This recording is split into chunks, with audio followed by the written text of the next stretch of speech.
I could say that I was born ready for this, and if so, during the video I would probably just cry and spit up on my bib.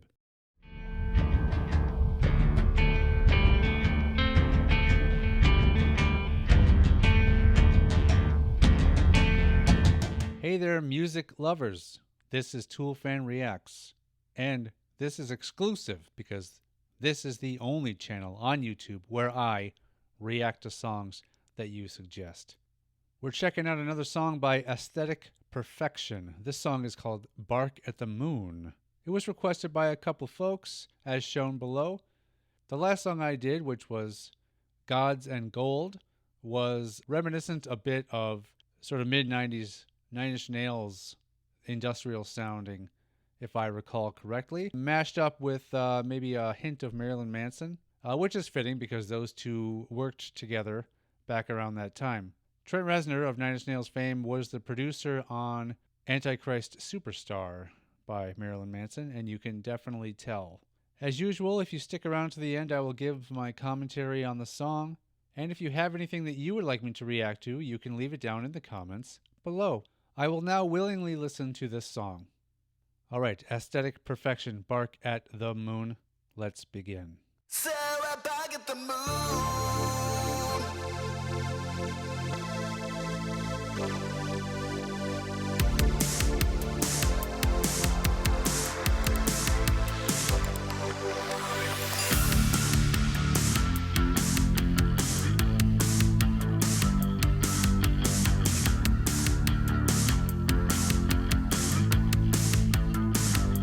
I spend my whole life trying to be someone. Yes, I spend my whole life trying to seize your love.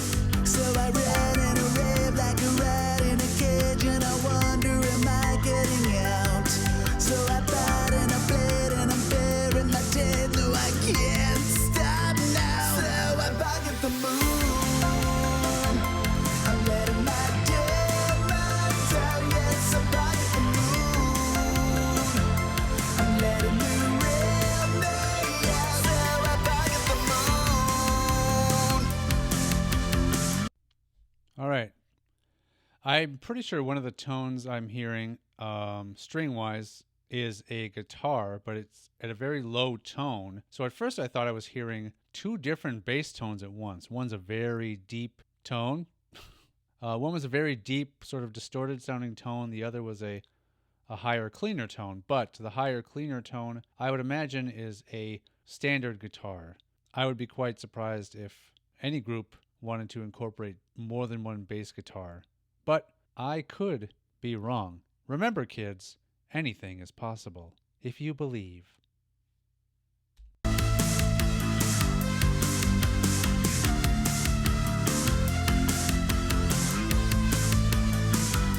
I've waited so long to finally free myself. Yes, I've waited so long to feel the release from now. So it's set in the sun and the change has begun, and the darkness of died to come out. No, I'm not on the road. I can't wait to be done with the lies. Slide down. So I bark at the moon. I'm letting my demons out. Yes, I bark at the moon. I'm letting the real me out. When the lights go out, the skies are down. I finally pay myself. Yes, I bark at the moon. I bark at the moon. All right, maybe there's going to be a breakdown or something coming up here, a bridge perhaps. This song appears to be about letting his real self out, not holding his true feelings or his true personality in any longer, and the sense of freedom you get when you do that.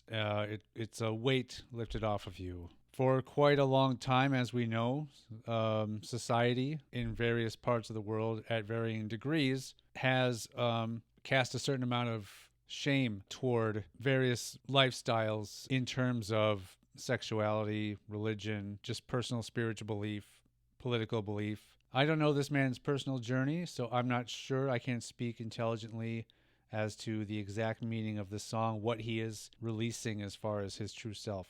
Whichever way you want to live your life, or whatever type of person you want to be, I'm in the mindset that as long as it's not harming someone else or trying to force that way of life onto someone else, do you, you know? Just don't hurt other people. Let's finish the song. When I am, I feel so fearsome. When I am, I feel so free to be me. You'll never cage me again. So I pocket the moon. I'm letting my demons out. Yes, I pocket the moon.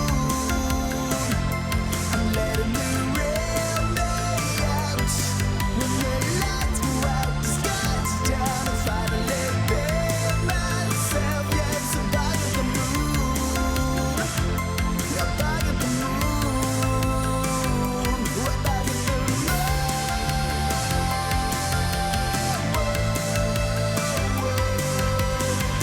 I'm running, I'm running, I'm running away. Yes, I pocket the moon.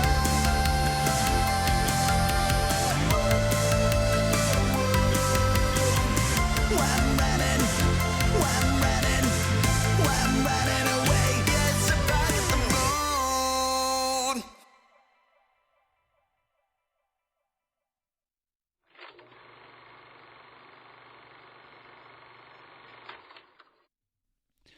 All right, Bark at the Moon, Aesthetic Perfection. It's a song about finally being able to be free and reveal your true self. You know, it's inspiring. Sometimes when you're someone who, I guess I could say, naturally fits into these predetermined boxes that are quote unquote acceptable,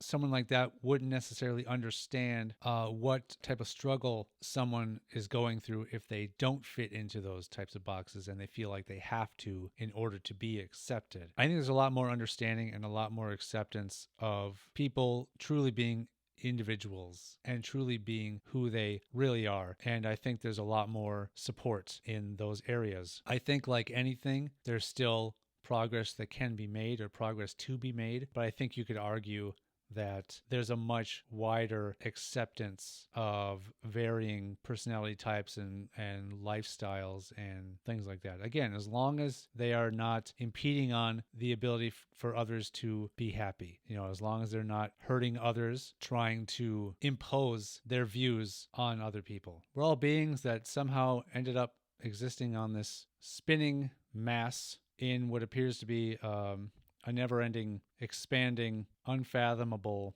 universe. When you zoom out and you think of it on a much grander scale like that, hopefully it makes some of these little issues that we are so strongly defending or opposing seem a little bit trivial and insignificant.